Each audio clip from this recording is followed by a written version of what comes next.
Hello, my beautiful friends, and namaste. I'm Jill Loftus of Nuit Astrology. Welcome to your planetary energy forecast for the week of February the 19th, 2024. So as I'm filming this, actually filming this on Valentine's Day on the 14th, we're still experiencing this connection of Mars and Pluto, kind of toning the rest of the week, and then Venus will be there. And so remember, as we begin this week, we are still dealing with whatever kind of unfolds over the rest of this week and weekend as we launch into the week. Now, one of the things to pay attention to is that Mars and Venus will be traveling hand in hand, particularly towards the end of this week. They're both in the sign of Aquarius, and they've both just passed through the Pluto portal, right? Gone through that intense new energy.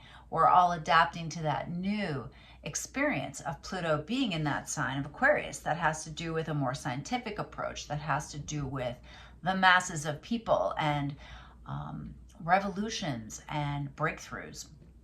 Now, neither Mars nor Venus really dig being in Aquarius, all right? Aquarius is a very detached sign, and neither of those energies like that detachment. Venus in particular is a little cold in Aquarius. Mars in particular can be a little manipulative in Aquarius. And so with them marching together, you really need to focus on trying to find a balance between the masculine and the feminine. And I don't mean those as gender archetypes. I mean them as energetic archetypes. We both have the masculine and the feminine within us. So we also are really watching the precise meeting of Chiron, the part of us that just feels a little not whole, feels broken, feels injured, feels wounded, it feels exposed and vulnerable, is in contact, direct contact with the North Node in Aries. And so the North Node and South Node are in that 19-degree cycle. We're kind of repeating some of the themes that might have come up in 2005 in particular. But now with the presence of Chiron there, it is making those fundamental relationship factors that are not functioning well very clear, and also giving us abundant opportunity to heal, to work through it. In the sign of Aries, it's a little bit more of a taking responsibility vibe. It's a more of a independence type of energy.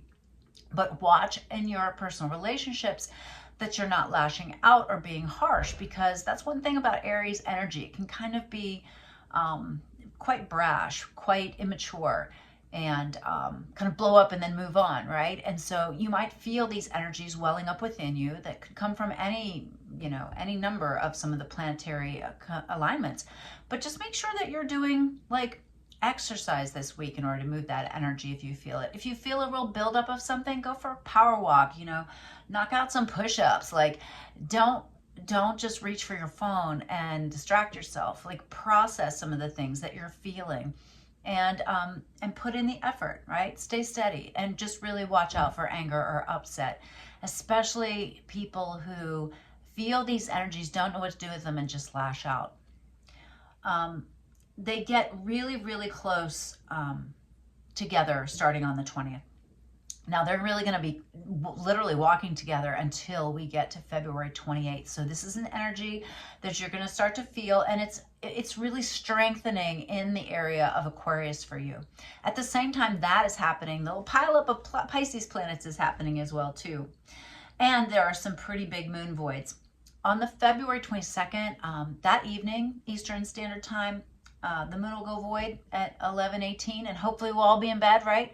But it's void the next day until 8:38 p.m. So on the 23rd, adjust for your time zone, but the moon is basically void all day long.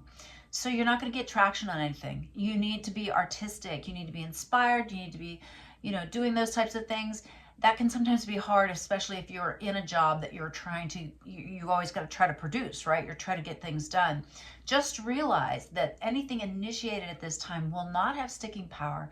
And so it's a good time to clean up after things, clean out the files, take care of things like that, but it's not a time to move forward. Our full moon for the month occurs on February the 24th. It's at 7:30 in the morning, Eastern Standard Time, 7:30 a.m., 5 degrees 23 minutes in the sign of Virgo. Now, Virgo stands across the sky from Pisces, and so that whole pileup of planets there, from Neptune to Saturn, all are right across the sky from this full moon. And so, of course, as you know, the full moon is when the moon stands across from the sun, right? They're in this opposition, kind of a tug of war situation. But over there in the Pisces corner, there is an enormous amount of energy and a lot of sticking power to this moon. And so if you're letting go of something, I want you to do it with wisdom. I might have mentioned this before. I definitely mentioned it to my member clients when I was doing their readings this month. Every time I thought about this full moon, I had this vision of cutting like a thick metal cord and having it ricochet. You know what I mean? So if you are engaging in a cord cutting ritual of any type, I want you to be careful. There could be consequences that you're unaware of. And so approach this full moon with some caution. At this time, we are also beginning to pick up, Venus is beginning to step into a square with Jupiter, which means Mars will also be stepping into that square with Jupiter. And so there can be a little bit of throw the baby out with the bathwater thing. There could be, you know, the whole Aquarius area of your chart naturally has a clash with the Taurus area of your chart. And so with these planets stepping into that clash with Jupiter, preparing the way for them to clash with Uranus, well, that could really impact things that are ruled by Taurus, for example, food, money, supply chains, resources, things of that nature. And so that energy starts to build towards the end of the week. And so if you are letting go of something in that Virgo area of life, be a good Virgo about it and be discerning and wise.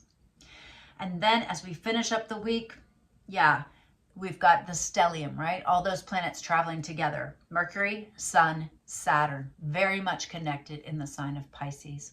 What is being highlighted for you? What in that 30-year cycle, where do you need to put in that work and effort in order to move forward in the Pisces area of life? Now, I have my 3 ways of embracing the light of this week and 3 ways to manage the shadow. And I would say for this week to high vibe it, find that beautiful blend between the masculine and the feminine. We need them both, right? So embrace those 2 parts of yourself and find harmony within yourself and in your interpersonal relationships. Sometimes it helps to think in terms of yin or yang versus masculine or feminine because, you know, imagery, but the energy of receptivity versus action, etc. Find a balance between those 2. The second thing is to be dedicated to your spiritual practices. This is what Pisces asks of us. And so if we get that Saturnian urge to really dig in a structured way to the magical and the spiritual, this will be a great aid to you this week. And actually for the next year or so that it's still in that sign. And then make space this week for scheming and dreaming, for artistic pursuits, for imagination and, open-mindedness, right? Aquarian energy is the next thing. It's the new thing. It's ahead and it's broad-minded in its best expression. And then there's all this Piscean energy, which is also very inspired, very artistic. The shadow, on the shadow side, avoid escapism this week. With all this energy in Pisces, there's a big pull to block, to disappear into Netflix, into, alcohol, into drugs, even prescription drugs. There's a desire to block or let go. And so watch out with that. Also, this week, watch out for relationship blow-ups. I mean, you could just bring the tiniest little spark to something. It could blow up into a really difficult, angular situation. This week is maybe not the week to be having some of those heavier conversations, especially with the energy of the full moon. Now, if you have to have them, that's fine. But make sure that you're holding your space, you're holding good boundaries, and you're not connecting with the energy of anger, or else you'll feel it reflected back to you, right? And then finally, idealism may be clashing with reality. And I see that as just kind of like this, like, the age of Aquarius, right? Love and peace and understanding. Except for, why is this happening? Okay. So don't get too lost in just the idealism. be rooted in practicality. Let that Jupiter in Taurus root you in practicality so that you are working within the frameworks of reality in order to make the changes that you want to make, that we all want to see in the world, right?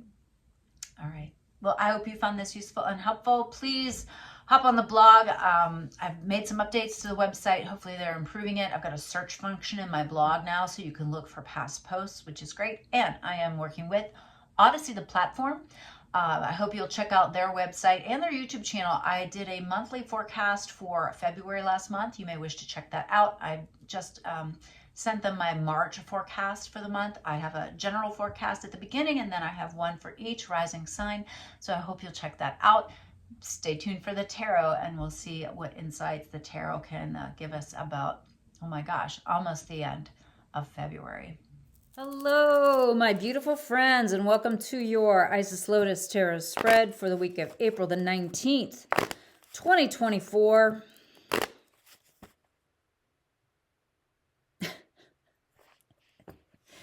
Hello, my beautiful friends. Namaste and welcome to your Isis Lotus Tarot spread for February 19th, 2024. Interesting week coming up. See what the cards have to say about this week.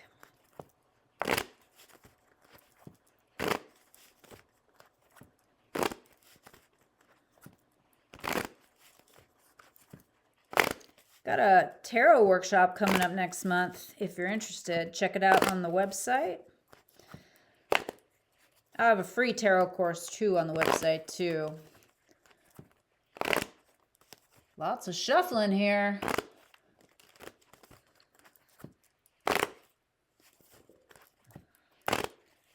All righty. So, as you know, this very first card is the basic influence of the past, where we're coming from. And this is the moon. There's a lot going on. There's things happening beneath the surface. There's a lot of emotionality tied up in where we're coming from. And then our present environment, us, is Two of Wands. We're at a crossroads. We are needing to make a decision, okay? You've got to choose a way to go. The inaction is not working. Now, the present environment is the Ace of Swords, which is like, okay, we have to be really logical. This is rational thinking. This is intellect. This is facts, okay? Facts, but it's a new beginning. And as these influences come together, Ace of Wands, well, there's a new beginning, but it's more initiatory, right? So these are both very action-oriented cards. Look at all this ace energy. Wow, okay. And so the culmination of these things, key card of the future, Ace of Cups. So we've got Ace of Swords, Ace of Wands, Ace of Cups. Some new beginnings happening here. Opposing factors, King of Pentacles. So making decisions that are fact-based, that have to do with land, real estate, money, finances.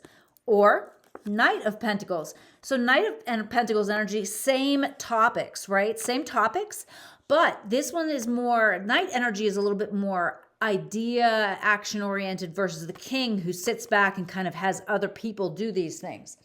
All right, so just a kind of a little bit of a different energy, clearly related.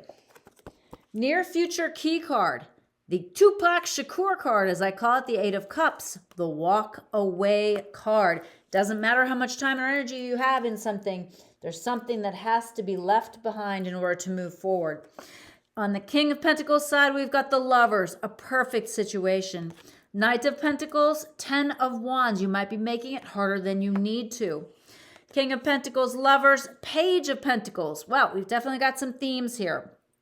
So once you figure out the right thing, you'll know because you feel enthusiastic about it. On the other side, the 10 of Pentacles, if you're moving in the wrong direction, making things harder than needed, there'll be a lot of complicated emotions, right? 3 of Swords. All right. And then our two possible progressions or outcomes. Well, on this King of Pentacles side, we've got to watch, because here's the 5 of Swords saying, hey, I know it's the right thing. You're ready to get started, but you might be looking at too narrow of a focus here. You need to broaden your perspective. Over here, Knight of Pentacles, 10 of Wands, 3 of Swords. Eight of Pentacles. So even if things are not going exactly the way you planned or wanted, you're learning something, okay? And then I've got the Queen of Wands paired with the Five of Swords, which she is really home oriented. I just think of her as being the person who's like, get the foundation of your life right and the rest will go. So you might need to nurture your own home environment, do some feng shui, tend to business related to that. And over here on the Knight of Pentacles side with the Eight of Pentacles, we've got the Emperor. So we still have a positive outcome here. So we start out with this place realizing the moon. There's a lot going on. You are at a crossroads, Two of Wands. You can't stand in the middle anymore. You've got to go one way or the other.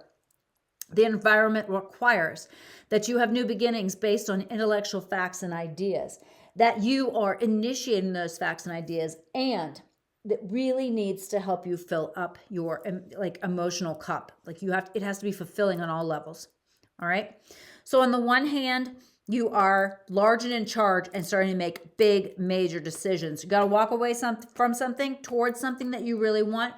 Just bear in mind that you could be too narrow in your focus, and you will need to tend to nurture and tend to the fundamentals on this side. Now over here seems a little dire, right? Knight of Pentacles.